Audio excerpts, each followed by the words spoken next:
Fuck contracting officers. Fuck that. Fuck them. You know what I'm saying? And I ain't got no damn empathy for them. They getting paid off taxpayer dollars. That's a good start. Gloria, thank you for joining Jay and me in the podcast. We got to meet you because Jay posted something on LinkedIn that it was talking about empathy with the contracting officers when sometimes they don't respond to you because we felt that they are overwhelmed and sometimes they don't have enough contracting officers when agencies want to procure. But you didn't agree with the idea of empathy with the contracting officers. Why? Empathy for what? Everyone's busy. So what? Let me say this. I'm not an empathetic person any fucking way. When I see posts about empathy in business, I'm always like, there is no empathy in business. If you work for any of these large businesses, they train that out of you. You cannot be empathetic in business. So for him to be like, yeah, you should have empathy for a contract officer because they're busy. So the fuck what? I'm a small business owner. I'm busy too. They day in that fucking 4:30, 5 o'clock. My shit in when I go to bed. I still respond to emails. I still respond to phone calls. So yeah, I don't have no empathy for contract officers. Hell no. And what about empathy as a strategy? Empathy as a strategy will kill your business. Okay. Why? What is empathy to you? To me, it's trying to get into the other person's shoes and always understanding that it's basic human behavior to be more proactive, to lean positively to how you feel towards a person that is helping or intending or trying to help you. Every last thing you just said is the antithesis of business. The reason for business is to make money. That has nothing to do with empathy or sympathy. People confuse empathy with sympathy. You cannot be empathetic as a business owner or as a manager. Because if you're empathetic, you have to fire 4 people around this time. And let me ask you, when I ask when I talk to my staff about this, my managers, what is a good time throughout the year to fire somebody? Never. Of course. So what difference does it make if it's Christmas, if it's New Year's, if it's their birthday? Somebody always, parents got sick, someone's kid got sick, someone just bought a house, someone just did this or that. So if you're an empathetic person, you would not be able to fire that person. You would not be able to manage that person, discipline. Because what if that person's spouse, husband, wife, whatever, what if they got cancer and they're in the hospital and they got a kid that's 2, 3 years old? So as a business, what do you want to do? You're paying this person. They're not doing what they're supposed to do. And the whole team is starting to drag because that person is there. But you're empathetic. I think you can be empathetic and then let somebody go. You cannot. You'll be sympathetic. That's the thing. People using the wrong word. You cannot. If you're empathetic, you cannot. To be empathetic means that you are absorbing that person's feelings and you're just absorbing it. Sympathetic means I understand what you're going through. You can be sympathetic of how you release them. An empathetic person cannot manage. An empathetic person is a people pleaser. When you have a people pleaser as your manager, can you function as your boss to run the company? No, it'll kill. Empathy will kill a business. So people use the wrong terminology. And when people talk about leadership, they're always like, all this sympathetic, empathetic stuff when it comes to leadership on LinkedIn, it's psychobabble. Think of the leaders of this world. Who out of all of them, who was empathetic or sympathetic? And you cannot say Jesus. Who? What we're saying is, what I'm saying is that you can be sympathetic with a contracting officer because they just have more work than they can actually do. So it's tough to be in that situation because you're demanded from 1,000 different places. No, and I'll tell you why. That's a fact. I don't care. And I'll tell you why. I had a job from 7 to 7 p.m. When I started Mass, I had a job from 7 p.m. to 7 a.m. And then from 8 or 9 o'clock, when I left the shift, I drove to Crownsville, Maryland, which from Baltimore is about 20, 30 minutes. And I was taking classes from 9 o'clock to maybe like 10, 10:30. And then I came home and I slept. I did what I had to do with my family and friends, and then I went to work. Right. So I had stuff to do as well. But I still answered emails. I still responded to people. I'm sorry. I don't care how busy they are. Okay, but wait. How about the fact that they receive more emails than I think you and I would receive because you have one procurement and 1,000 vendors. So maybe the number is a little bit unmanageable. What? Come on, yo. I get 300 emails a day. I have 5 emails, I have 5 emails. I get about 300 emails a day. Do I respond to each and every one of them? No, I don't. But I respond within a timely fashion. You can ask anybody. If someone emails me, I respond back usually within 10 minutes. If I don't respond back, I say to them, I received, and I just go back to it. These people, the ones I'm talking about, they do not respond. To summarize, Gloria, it's not like to get a title, right? It's fuck empathy, not sympathy. So far, that's what we got. And Now and it's you fuck the mentioned contract. No, it's fuck the contract officer. Fuck them. Most of y'all. okay, Most of y'all. Not every last one of most y'all. of them. Not all of y'all. Let's say most of them. Most And of y'all. and Most of y'all. what about the people that blocked you? Like, what was the most like deranged reason you think that somebody blocked you on LinkedIn or whatever? So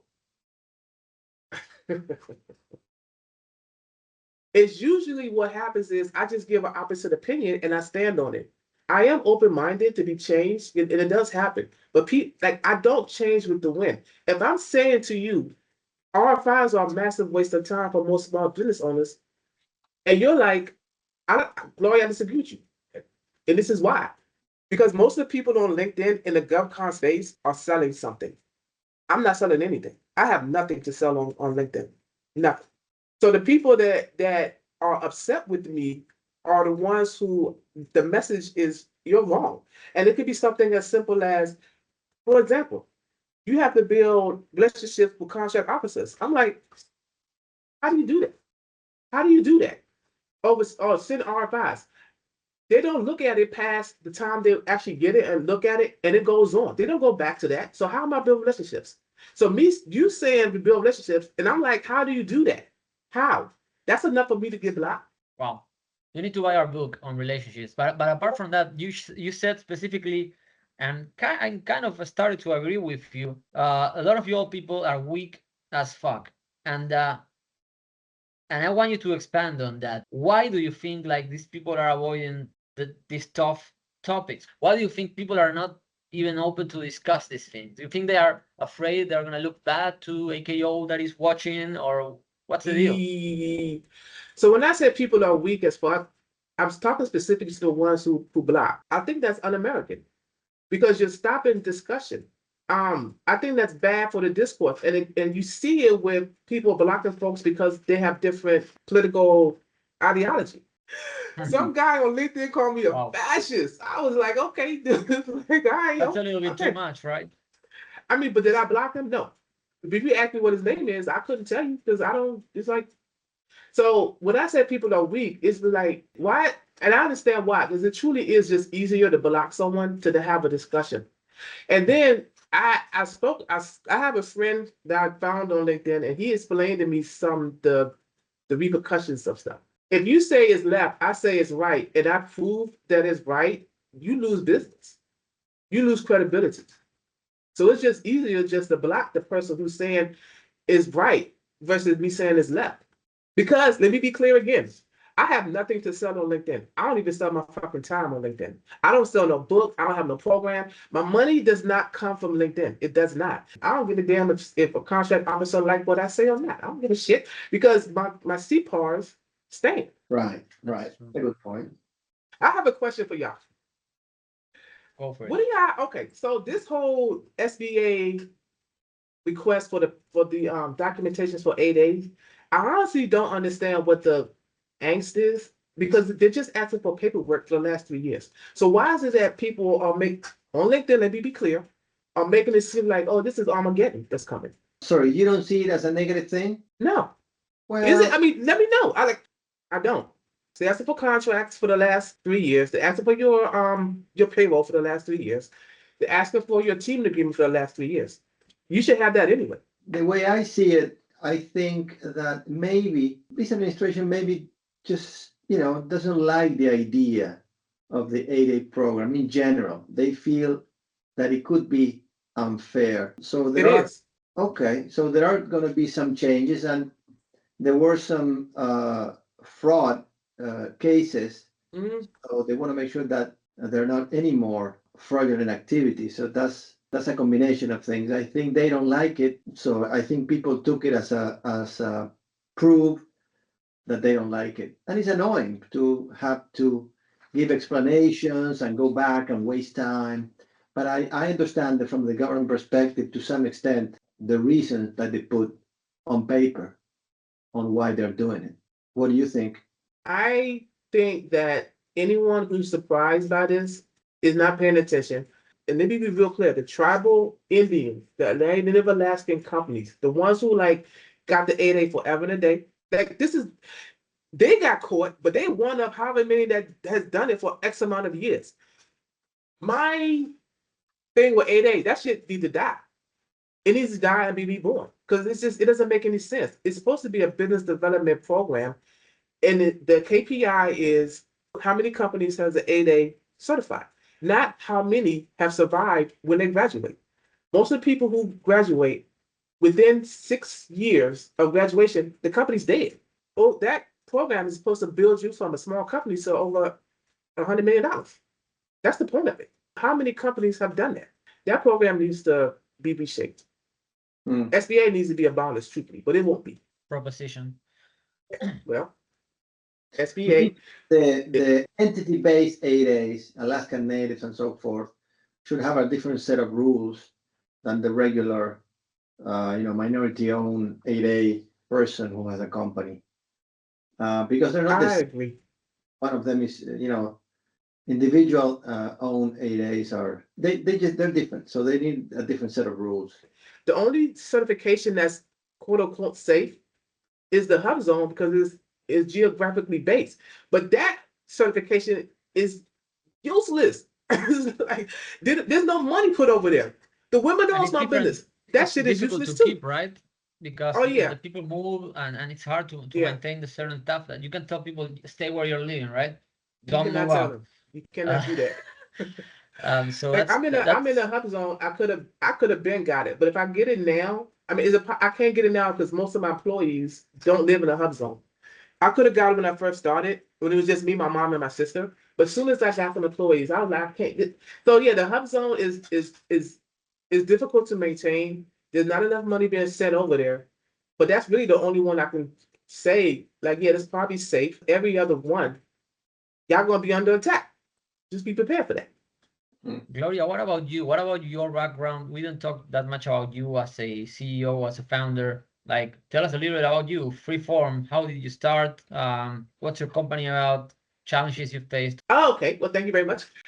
My name is Gloria Adenirokun. I am the president and CEO of Madison Avenue Support Services. However, before I started this company, I had 3 other businesses that I ran successfully. My sister, well, officially I had 2. My sister had one I helped her with. I understood business before I got into government contracting. The other 2 businesses, I shut them down, not because I had a choice. Market was changing. This is not going to be sustainable. So I shut them down. The business before this it's called RSA in Maryland, Residential Services Agency, which is like a home health agency, but on the state level. I had that for 10 years. So I sent nurses between DC and Baltimore to people who were in their house but needed nursing services.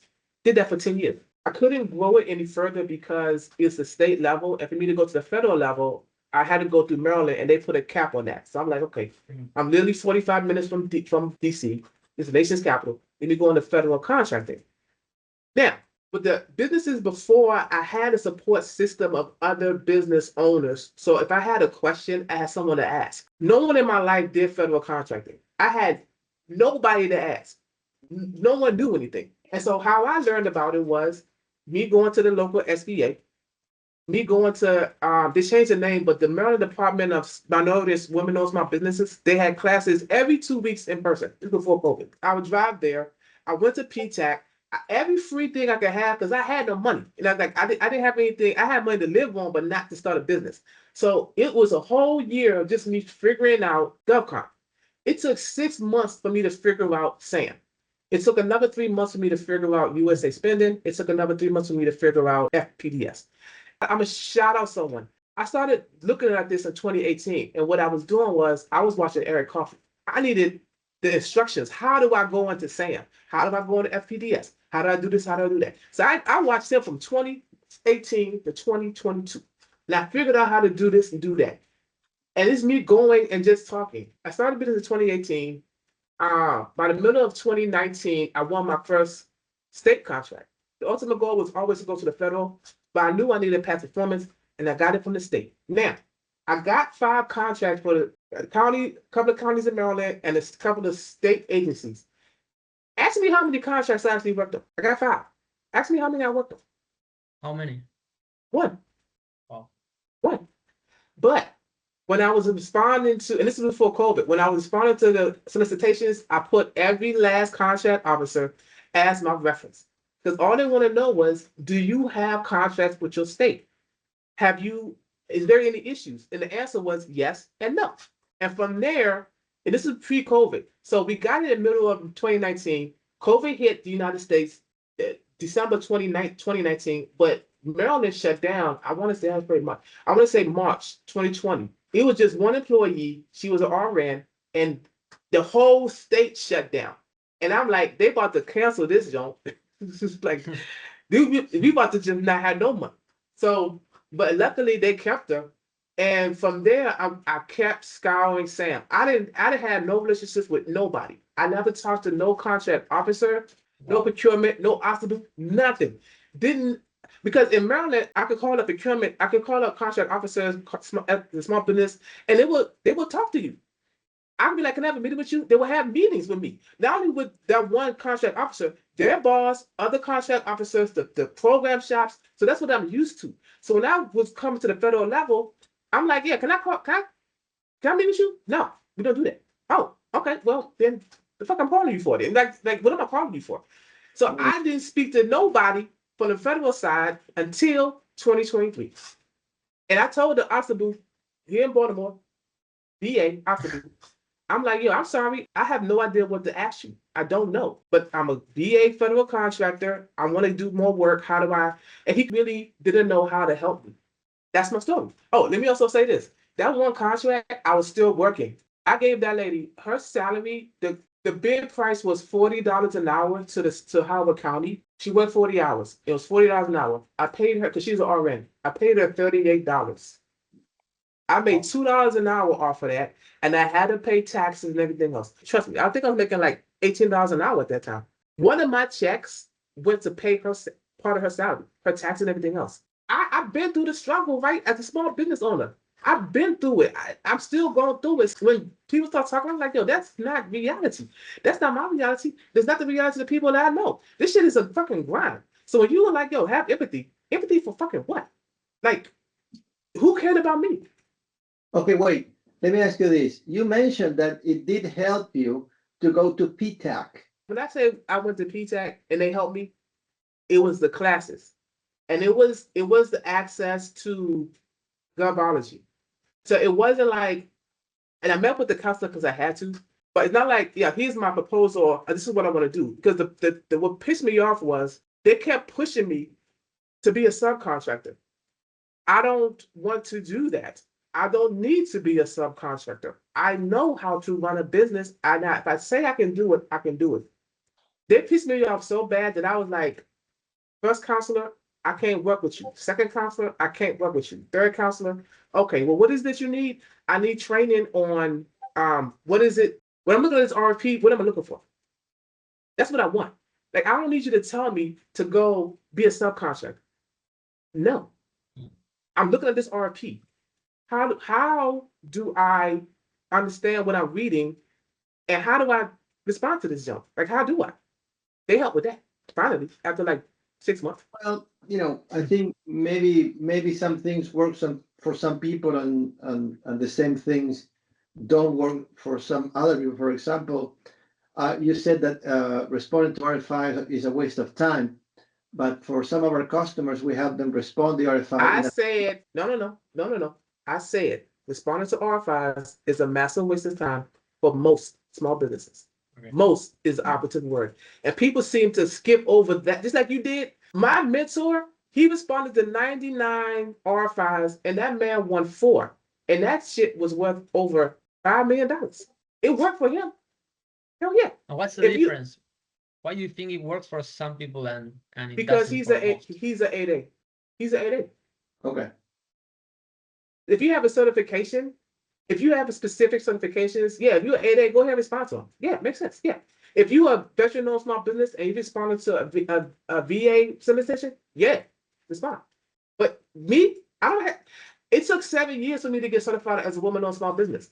It doesn't make sense for me to respond to R5 because what they're going to set it aside as a small business. Okay, you can do that any damn way. So why do I need this? Why do I need is a waste of time because people act like respond to R5s. It take me like 2 hours. That 2 hours could be spent for something that's I know is gonna bring me money. I know if I work on this invoice, I'm gonna get paid. If I work on the client's problem, I'm gonna get paid. Even if me just spending time with my sister, there's some type of ROI. I'm getting something back. You send an RFI to somebody, you just send it to a black hole. It may come back, it may not. Let me ask you this. Well, there's two things. We actually were able to, not through the contracting officer, but through the small business officer, we shaped a $130 million thing. It was full and open. It took a long time. It took us over a year, but they turned it into a small business set aside. Half of it was total small business set aside. The other half was full and open, but it had a 30% small business participation plan. Do you think that small business officers are more useful than contracting officers or the same? I think that contract officers are pushed to the public and they should not be. They are not the ones that we need to talk to. So I don't know why we should be talking to the small business office, talk to them. You need to talk to the shop, but how do you find them? You gotta talk to the program. How do you find them? My first firm fixed price contract was $5.4 million. I toppled that shit was anyway. I toppled an incumbent. Never talked to the VA before. I had no idea, but I saw it in a second. I did a deep ass dive into her bash. I wrote to it and I priced it aggressively. It wasn't until years later, and I mean like 3 years later, when we were doing very well, and I'm talking to the core, and he was like, he just dropped little gems. I'm like, wait, were you on this source of wait, did you evaluate the proposal? He was like, yes. Are you serious? And he was like, yeah. No idea. None. And he speaks specifically for the VA. It isn't for the HUD-VASH program. It will be impossible for you guys to find the program leads for that program. And I'll tell you why. They're all licensed clinical social workers. That's the title. You will not find program lead or anything like it's impossible. And even now, when we having 4 or 5 contracts, I cannot tell you who all was looking at the proposal. For my DC contract, I talked to the program lead. She was like, yeah, I read your CPARs. I damn near fell out my chair. What you mean you read my CPARs? That's the first time I realized that people outside the contract officer could have access to my CPARs and read it. Unless you're like, yeah, I read your CPARs. Like, oh, okay. You know what I'm saying? It's like, so unless you in there, the people you need to talk to, look, my message is this. If you are a new government contractor, scour SAM, win a contract, perform, execute successfully, and while you're in there, talk to everyone and be very personable. I told my program manager from my very first contract, they don't have to like me. I need them to love you. I need them to like you. And that's what she did. So now, yeah, we can shake here and there, right? We can. But if you outside, you are not like, who the hell am I supposed to talk to in Washington Hospital, Washington Headquarters Services? If I want to provide case management, who the hell do I talk to? I don't know. I got to look on SAM to me. I got to look on SAM, find opportunity, execute. And then once I'm in the door, then I can start talking to people that's in the house. Now, the 8A circumvents all that. Trust me. The 8A thing circumvents all that. Y'all can cut through all that shit. Just go to the small business liaison and be like, look, this opportunity that's coming that you found on FPDS that's expiring in 2-3 years, circumvent all that shit. Hey, small business liaison, this right here is expiring, and they can do it. I need you to talk to them and have them set aside. You ain't got to do like all this. Yeah. Yeah, I feel you. Let me ask you this. I have 3 more questions that I prepared, and Okay. And then you can shoot a question if you want before we run out of time. Let's talk specifically federal space. What and when was that moment that made you feel like I want to quit. I want to stop. If it ever Never. happened, maybe you did. Never. Okay. Never. What And I'll was the tell you, mentality that kept you going forward? I'm an immigrant. Failure is not an option. And no offense to the Americans, they have the luxury of failure. Hmm. I don't have that. I You got had to no make this choice. shit successful. I got no choice. I got to make this successful. Right? What One. do you have to say to the people that think it's easy?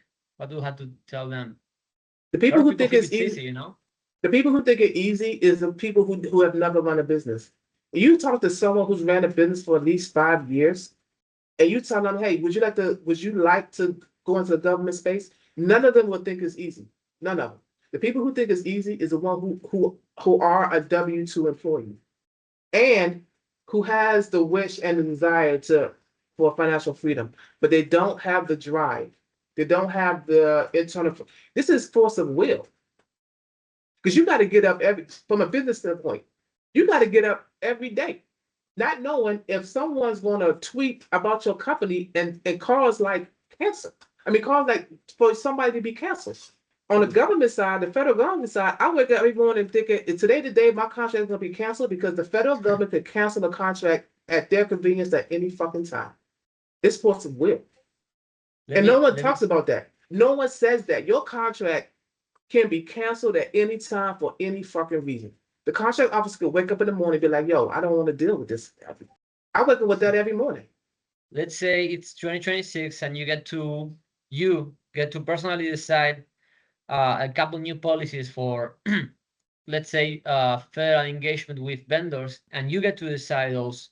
What would those policies be? What do you think the federal government should do that is actually useful to help communication between them and vendors? It should not be the contract officers. It should be the procurement shop that come through. The program leads, the programs. They should have industry days, and it should be quarterly. Hey guys, we need tire rotation, and we want to talk to industry about on March 1st. We want to talk about these opportunities coming through. It should not be the contract officer that's put in place. That's one. I wish that DAU University Defense something will offer us the same classes that they offered the contract officers. That's a good idea. There's such a divide between what the procurement people think. The people who go to industry days should be the program manager. It should be the leads and talk to industry. When y'all have how about this? Another thing is when y'all do RFIs, y'all should be required to meet with industry. The ones who responded, y'all should be required to meet with them. That's interesting. Yeah. Actually. And make it worth it to respond. Yeah. At least you get to be in touch with them. Okay. Last one, Gloria. Do not restrain yourself in any way when responding to the next question. I don't think you're crazy. If that helps. I'm not I crazy. think I'm crazy though, but I think there's different kinds of crazy. I think I'm a good kind of crazy though. Ezekiel can testify to that. I'm a self-declared crazy people. What's your advice for surviving or thriving in the industry, but especially to small business, minority-owned business CEOs? What would be your advice for them to be successful but not lose their authenticity or their voice in the process of doing so? Understand first and foremost that this is a long game. It's a long game. You should not pin your personal emotions to winning or losing opportunities. If you don't win a contract, it's not the end of the world. For minorities specifically, this shit here is not meant for us. I'm just gonna be real. It's not meant for us. Me as a Black woman, I don't play the boss girl, boss bitch game. I don't. So when I walk in there, just how you see me now is how I fucking walk into these spaces. You can't tell this, but I'm actually 6'1". It's hard. There's no way around that. It's very hard. So and this goes back to what I said, it's strength of will. You have to be willing to walk into these doors, talk to these people, and command respect. In the article I put out yesterday, I was like, you will fucking respect me. You will. So you need to walk into these rooms with that. You're going to have the imposter syndrome. You need to figure out a way to get over that. I had that for a while. My work stands for itself. So for a small business, who wants to survive in business, you have to make sure that you have to turn it off. when you with your family, when I'm with my family, I'm still thinking about business. I'm still thinking about payroll, still thinking about stuff that I gotta do. But I made a conscious decision that, when I'm during this time, when I'm with certain family members or we having events, I am going to disengage from business. I'm not going to think about nothing. I want to be right here in front of my nephew and my nieces and be like, yeah, Aunt Gloria, she was there for me. Because at the end of the day, the business is going to survive, right? Whether me there or not. But I want them to know me. I want them to love me. I want them to have that. I love it. I agree with that 100%. And it's difficult. Yeah. Sometimes I confess that I'm looking at my daughter. She's asking me something, and my silly mind is thinking about the business. I agree with you. Yeah, yeah. The first thing people see is a black female. No one ever sees me as a CEO, except the ones who know me. It's difficult as a woman because if you look at, it's so weird because most small business owners, they're women. Like there are more women small business owners than are men. But when you go into a room with a guy beside you, they're gonna look at him first, defer to him first, then you. So you have That's to true. present that image or that presence of it's me, and it's only me. That is true. I had a personal experience with that. I had a partner. She was running a deal in a place. She was there before me. She was talking to them. She was the one who knew the deal. I just went there to support her, right? Like to be there because I was her partner, like business partner. And when I arrived, they all started talking to me. And I was like, I look at her and I was like, you know what? I just drive the truck. She's the one you need to talk to. Because it was the first time that I saw it firsthand, because everybody talks about it. It's interesting that you mentioned that because I saw it firsthand. I'm glad that you it's not me, it's her. I'm glad you did that. And I'm not saying that guys don't, but I'm just glad that you validated her in that situation. I think this kind of wrap it up. Maybe we can have episode 2 at how did you feel during this? Did you feel comfortable? Is this what you expected? Was it fun? Yeah, it's fine. It's cool. This is my first interview. So thank you guys. Oh no, thank you. Thank you. I didn't know if you were gonna do it. Yeah, I had to I think think about it's it for gonna a be a minute. good one. I was like, ooh, wait, do I want to do this? But you know what I'm saying? Why not? And I'm glad you guys asked. So I was like, yeah, why not? Now, I was surprised how quick that you like, every do it Monday. I was like, oh. Well, Gloria, again, thank you for your time. We loved it. We should do a part 2 with some other topics in BD and growth. But thank you for your time and for sharing your experience and your point of view. Thank you. And Thank you, guys. maybe